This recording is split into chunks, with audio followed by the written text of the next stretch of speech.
we come across Rooach very early on in the second pasuk of the Chumash.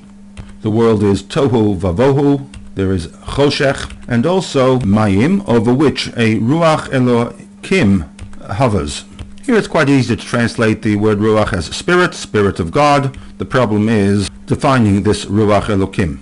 Elsewhere, in Chumash Shmot, Moshe informs the people that God has filled Betzalel, the building contractor for the Mishkan, with a Ruach Elokim. And then, of all people, Bilam, when surveying the camp of the Bnei Yisrael, has the Ruach Elokim rest upon him.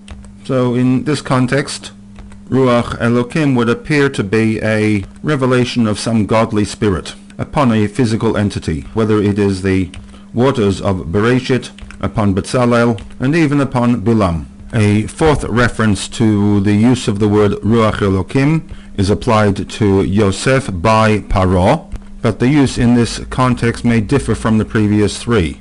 After his interpretation of the two dreams and the plan of action Pharaoh was to undertake to save the land from destruction, Pharaoh tells his advisors that there cannot be found another person such as this, Asher Ruach Elokim Bo, with whom the Spirit of God rests.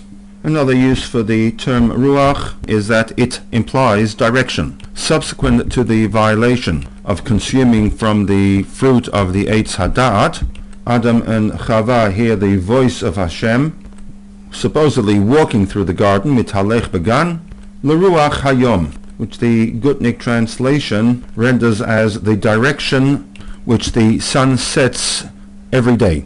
In other words, coming from the west. The remaining uses of the word ruach are linked to descriptives for a quasi-mental state. Kaviyachol with reference to HaKadosh Baruch Hu, as well as to man.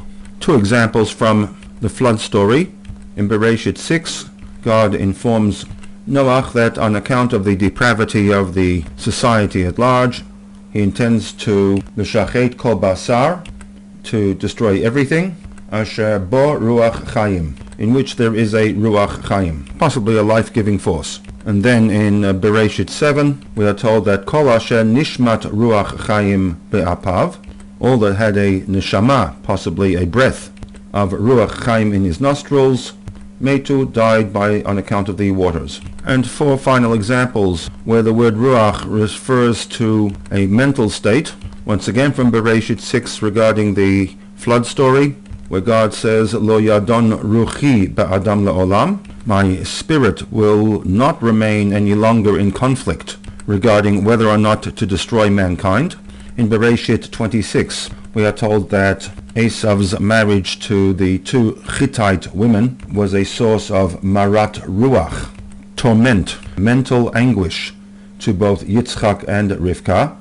In Bereshit 41, following the dreams, visions of the cows and the stalks, Vehi baboker, next morning, Vati pa'am rucho, which Rashi links to the word pa'amon, a bell that pounds away. In this case, Pharaoh's rucho, his mind, his thoughts were buzzing with agitation. And finally, when the brothers returned to their father Yaakov and provide him with information as to Yosef's whereabouts, Yaakov's reaction was, Vatachi ruach Yaakov avihem. The spirit of Yaakov, their father, once again came alive.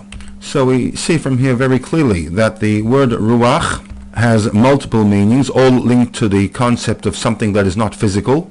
In this world, wind. In the upper worlds, spirituality. In human beings, and for that matter, God's attitude towards human beings, and sometimes used to refer to the life force of the individual, the neshama.